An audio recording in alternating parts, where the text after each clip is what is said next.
Good morning and welcome to this week's episode of A Child's Life. It's quite common for memory and retention to come up in consultations I have with parents at the center. Miss Rob, I don't know what it is, but it's like he just doesn't remember what he's learning. He has it one day, I think he's great, and he's got it, and then the next day he's forgotten it. But when it comes to those video games, he remembers everything. Does that sound familiar?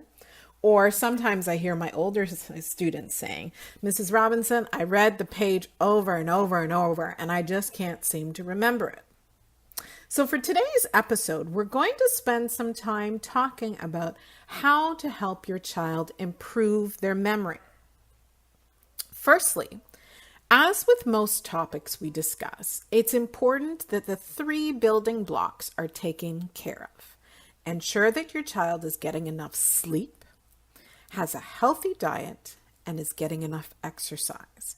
This triad is important when it comes to a child's well-being and the development of their memory. Memory is an extremely critical part of the brain. In addition to remembering the academic details that we would like to see our children remember, memory is essential for day-to-day tasks, for behavior, the development of relationships, safety, and the list goes on.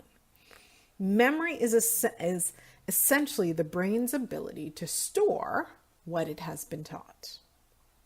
So, for the purpose of this episode, we're not going to get deep into the different types of memories, but we're going to talk about how you can help improve your child's memory.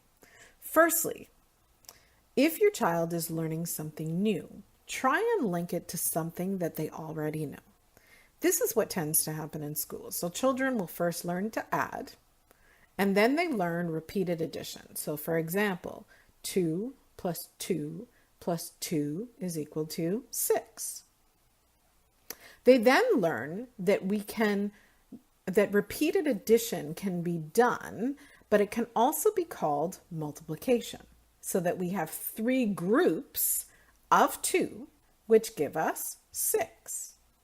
In order for a child to learn and remember the multiplication tables, they need to have a solid understanding of this concept. If they don't, their tables becomes an abstract concept that they're trying to retain. Similarly, if your child is learning what they need for a plant, what a plant needs to grow, you might want to link it to what they as a child need to grow. So whether you're working at the primary or secondary level, know that knowledge needs to be linked. As adults, you'll also find that if things are learned in abstract, it is more difficult to remember. So this leads me to my next point. Often parents will say to me that they forget what they have already learned all the time. And so my question is, are you sure that your child has a deep understanding in the first place? Often, if there's not a proper grasp of information, the child will remember for a brief period of time, but then they might lose the concept or feel lost when it appears again. Therefore, it's important that as a parent you investigate to ensure that they do in fact have a true understanding of the information that they seem to be forgetting. This is true of us as adults as well. So if I were to sit in a lecture hall full of, let's say, physicists, no matter how hard I concentrate, I'm likely not to retain the information, as it will be difficult for me to link it to prior knowledge, and I'm not likely to have a deep enough understanding so that what is being said for me to be able to remember it. Now put me in a room full of educators or psychologists and I'll soak it all up, right? So I am also sure that you've noticed that your children tend to remember what they want to remember.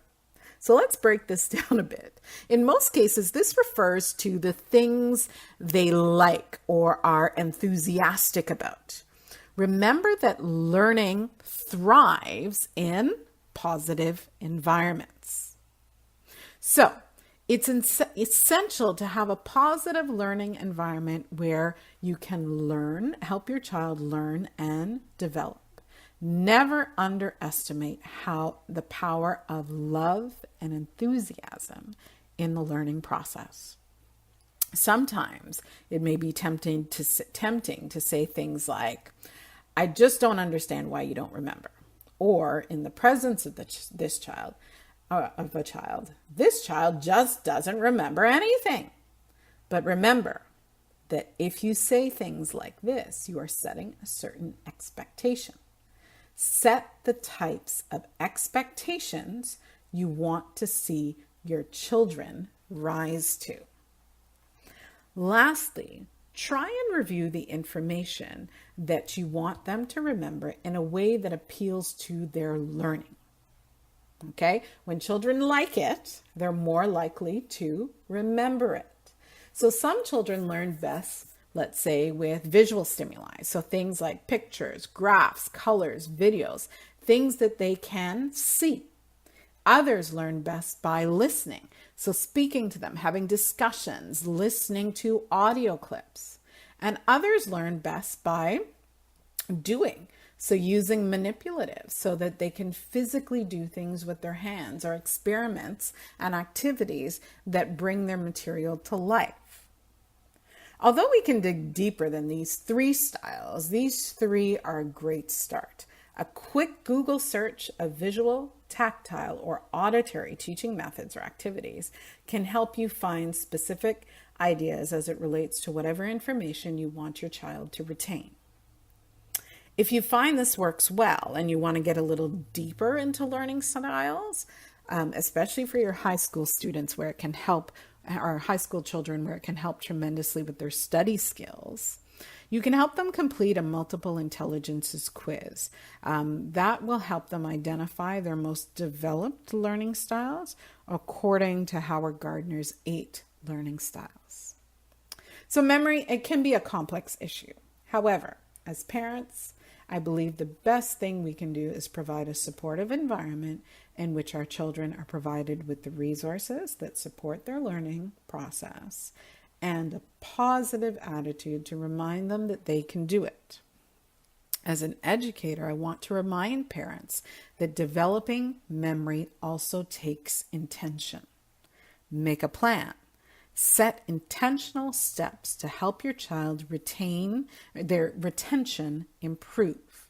Do not wait until it becomes a harder battle.